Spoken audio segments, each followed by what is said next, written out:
Kemudian Bapak Ibu sekalian, seperti yang terlihat, ini saya hanya menunjukkan bahwa agraria itu tidak hanya soal tanah. Tapi itu kenapa kami meminta para menteri untuk hadir. Karena urusan agraria, bumi, air, kekayaan alam, kalau kita mengacu kepada konstitusi dan undang-undang pokok agraria, maka itu melibatkan banyak kementerian dan lembaga. Kenapa reforma agraria tidak kunjung dijalankan?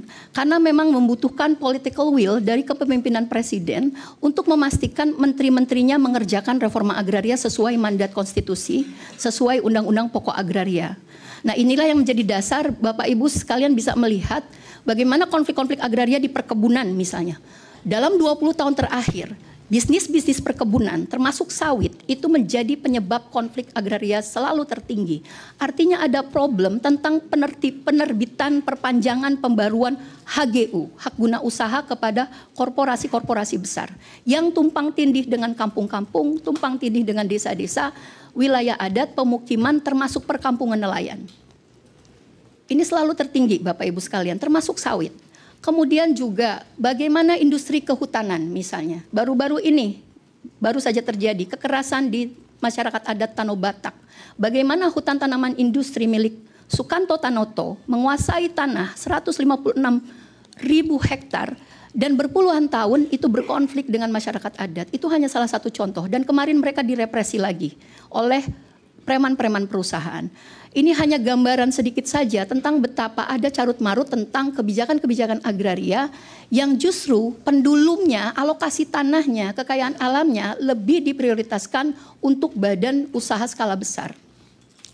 Teman-teman bisa melihat bagaimana misalnya sejak zaman Orde Baru, pemerintahan SBY sampai dengan sekarang, janji-janji untuk menertibkan tanah terlantar itu tidak kunjung dijalankan.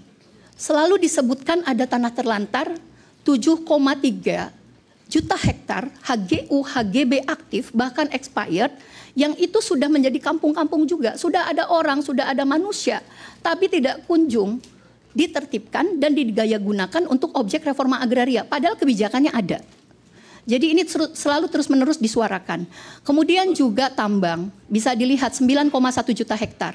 Kemudian food estate, mencari-cari tanah kosong di Papua, di Kalimantan Tengah, di Sumatera Utara, berkonflik dengan petani, berkonflik dengan masyarakat adat. Sementara Bapak Ibu sekalian bisa melihat betapa kecilnya penguasaan tanah petani gurem. Hanya 6% dari 100% penguasaan tanah yang lebih banyak dikuasai oleh korporasi besar. Permintaan kita itu, rakyat itu kecil. Kalau dilihat Bapak Ibu sekalian, ini dihuni, ditempati, digarap oleh 17 juta orang, hanya menguasai 6% tanah saja. Petani kita mayoritas gurem Bapak Ibu sekalian. Artinya apa? Itu indikator reforma agraria tidak kunjung dijalankan. Jelajahi cara baru mendapatkan informasi. Download Metro TV Extend sekarang.